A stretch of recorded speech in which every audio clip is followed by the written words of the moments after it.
Shalom saudara-saudaraku yang terkasih di dalam nama Tuhan Yesus Kristus. Pada sore hari ini saya akan membahas renungan firman Tuhan bertema mengenai kesabaran di tengah masalah.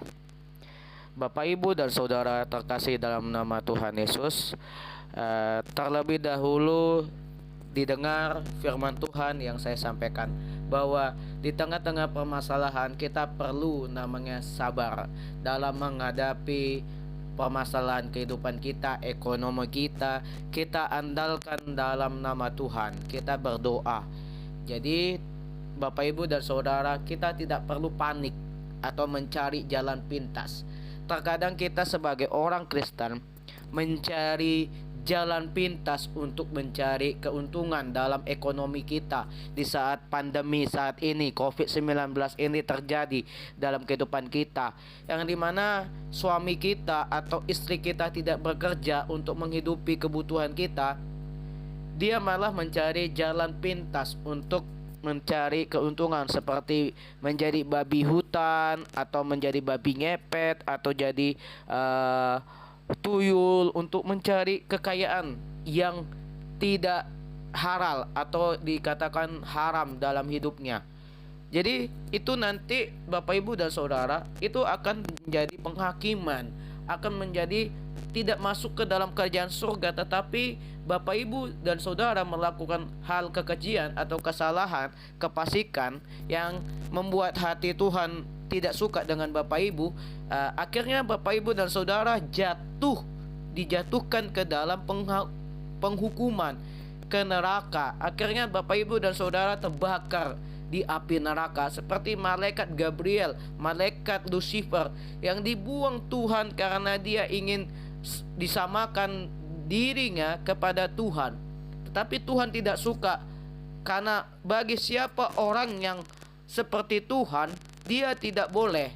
Hanya Tuhanlah yang menjadi manusia yang sempurna. Jadi kita melakukan kesalahan saja pun kita tetap dibuang sama Tuhan, tidak masuk ke dalam kerajaan surga. Kita tidak dapat namanya kunci pintu kerajaan surga. Kita tidak akan masuk ke dalam rumah abadi kita, yaitu tempat yang dimana tempat surga itu ada tempat abadi kekal kita untuk bersama Tuhan. Tidak akan bisa dalam hidup kita itu. Buka Alkitabnya, ayat bacaan pada sore hari ini tertulis dalam kitab Roma pasal 12 ayat 12. Begini firman Tuhan dikatakan, bersukacitalah dalam pengharapan, sabarlah dalam kesesakan, dan bertekunlah dalam doa. Demikianlah firman Tuhan. Dalam kitab Roma berkata demikian, kesabaran sangat mudah dilakukan pada saat segala sesuatu berjalan sesuai dengan rencana, tidak mengalami hambatan, semua berjalan tepat waktu. Sementara kita hidup di dalam suatu masa serba canggih yang mempermudah segala sesuatu, mempercepat banyak hal. Namun di sisi lain juga sebuah masa yang penuh dengan ketidaksabaran, sehingga sangat sulit menemukan sifat sabar saat seseorang yang mengalami penderitaan, kesesakan, dan permasalahan kehidupannya. Tidak sedikit orang yang mengalami hal tersebut akan berkata, sampai kapan saya harus bersabar? Sabar itu kan ada batasnya. Itu perkataan orang yang tidak mempunyai hati nurani, atau orang Kristen yang masih belum ada pertobatan, atau Kristen KTP. Orang-orang seperti itu, orang yang bersungut-sungut dalam permasalahan kehidupannya. Seperti kita tahu bahwa bangsa Israel sering bersungut-sungut, ingin dia dikeluarkan, ingin dia dibebaskan, tapi dia bersungut-sungut, dia tidak taat, tidak tunduk, tidak bersembah dengan Tuhan Allah yang hidup. Dia selalu memaki Tuhan, berkata-kata yang tidak bagus atau kata-kata sia-sia mereka keluarkan untuk menghina Yesus dalam apapun hal yang mereka lakukan dalam kehidupan mereka. Kebanyakan orang ingin melakukan segala sesuatu serba cepat. Kadang-kadang tanpa dipertimbangkan dengan matang, bahkan cenderung berburu-buru. Karena itu Paulus menasihatkan para jemaat di Roma agar jemaat di Roma untuk melakukan kesabaran atau sabar dalam kesesakan, sabar dalam permasalahan kehidupannya, agar jemaat di Roma pada waktu itu tidak bersungut-sungut dan tidak melakukan apa-apa, yaitu melakukan kejahatan. Untuk melakukan kesabaran itu lebih penting, karena kasih Tuhan, orang yang sabar akan dicintai oleh Tuhan dalam kehidupannya. Percayalah, orang yang bersabar maka dia akan membawa pintu kerajaan surga dalam kehidupannya. Sabar dalam kesesakan maksudnya untuk tidak bersungut-sungut atau mengeluh, tetapi justru mendekatkan diri lagi dan berserah sepenuhnya kepada Tuhan, sehingga kita mendapatkan kemampuan untuk menantikan waktu yang tepat bersama Tuhan Yesus.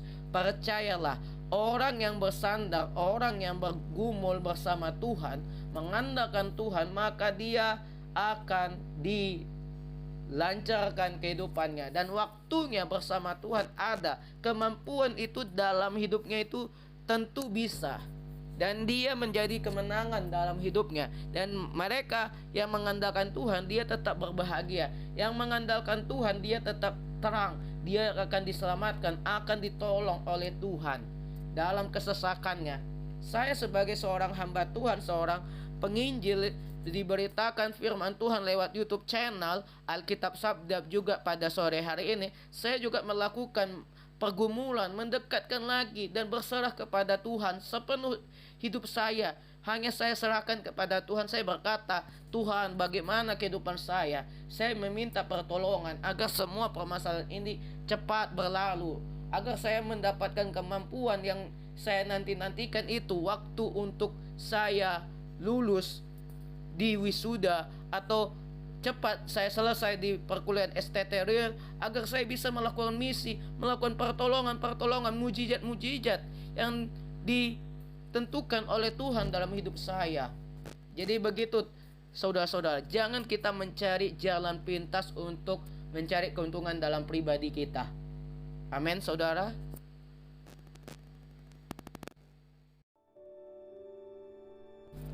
Buka Alkitabnya. Ayat bacaan pada sore hari ini tertulis dalam kitab Mazmur pasal 25 ayat 3.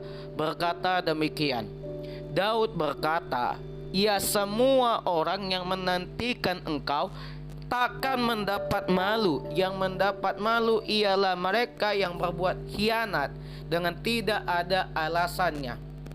Demikianlah firman Tuhan. Dalam kitab Mazmur berkata demikian, bagi orang yang menunggu kedatangan Tuhan dengan penuh sukacita, orang itu tidak dapatkan malu, karena orang itu tidak melakukan dosa menunggu kedatangan Tuhan. Dia tidak melakukan kefasikan, dan dia tidak melakukan pelanggaran atau penghukuman dalam hidupnya, tidak melakukan hal demikian. Itu mereka tidak mendapatkan malu. Dia berbahagia, dia mendapatkan sukacita. Kedatangan Tuhan itu dia akan selamat dalam hidupnya. Tetapi kebanding dengan orang yang mendapatkan malu ialah orang yang melakukan dosa, kefasikan, kesalahan, mencari siapa menang dan siapa yang salah, maka orang seperti itu menunggu kedatangan Tuhan tidak mendapatkan damai sejahtera. Maka orang yang mendapatkan malu tersebut, maka kehidupannya tidak diberkati oleh Tuhan Yesus. Maka dia yang melanggar peraturan, dia akan didapatkan sanksi, konsekuensi, hukuman yang berat bersama Tuhan, yaitu dimasukkan ke dalam api neraka untuk selama hidupnya, dan tidak akan dibebaskan oleh siapapun itu selagi dia ingin melakukan perbuatan yang kebaikan sesuai kehendak Tuhan Yesus dalam kehidupan dia. Demikianlah firman Tuhan pada sore hari ini.